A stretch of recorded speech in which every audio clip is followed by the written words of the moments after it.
మాట్లాడాలి.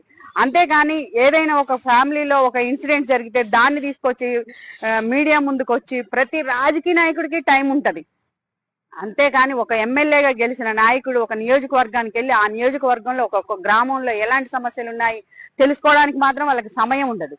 At the same time మనం ఒక రాజకీయ పార్టీ మనకు నచ్చలేదు, లేదా అక్కడ మనకు కంఫర్ట్స్ లేవు, లేదా మనం అనుకున్న స్థితికి మనం ఆ రాజకీయ పార్టీలో ఎదగలేకపోయాము అని మనకు అనిపించినప్పుడు, అక్కడ మనకు ప్రియారిటీ లేదనిపించినప్పుడు మనం ఖచ్చితంగా ఆ పార్టీని వదిలేసి వేరే పార్టీలోకి వెళ్ళడం జరుగుతుంది. ఎందుకంటే మనం సస్టైన్ అవడం కోసం, అంటే పొలిటికల్ గా డెవలప్ అవడం కోసం, మన పర్సనల్ ఇష్యూ కోసం వెళ్తాం.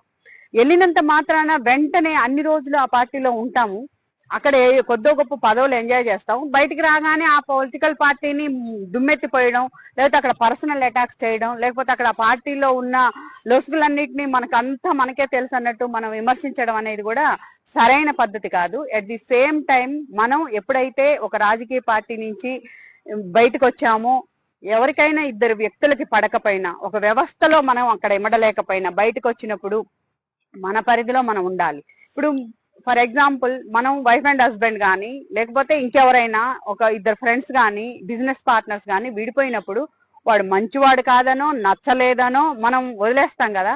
వదిలేసినప్పుడు మనం ఇంకా వాళ్ళ గురించి విమర్శించాల్సిన అవసరం ఏముంది? వాడు మంచివాడు కాదనే కదా వదిలేసి వచ్చేది. వైఫ్ మంచిది కాదనే హస్బెండ్ వదిలేస్తాడు, హస్బెండ్ మంచివాడు కాదనే వైఫ్ వదిలేస్తుంది. అలాంటప్పుడు బయటకు వచ్చాక మన లైఫ్ ఏంటో మనం చూసుకోవాలి, కానీ మళ్ళీ వాళ్ళ మీదే పడి ఏడిస్తే యూజ్ ఏముంది? నువ్వు వాళ్ళు వదిలేసి వచ్చావు కానీ వాళ్ళని మాత్రం వదలలేదు. అలా రాజకీయ పార్టీల నుంచి కూడా బయటకు వచ్చిన వాళ్ళు వాళ్ళ పరిధిలో వాళ్ళు ఉండి అది అగ్లీగా అనిపిస్తుంది. వీళ్ళేంటి నిన్నటిదాకా అక్కడ ఓహో ఓహో అని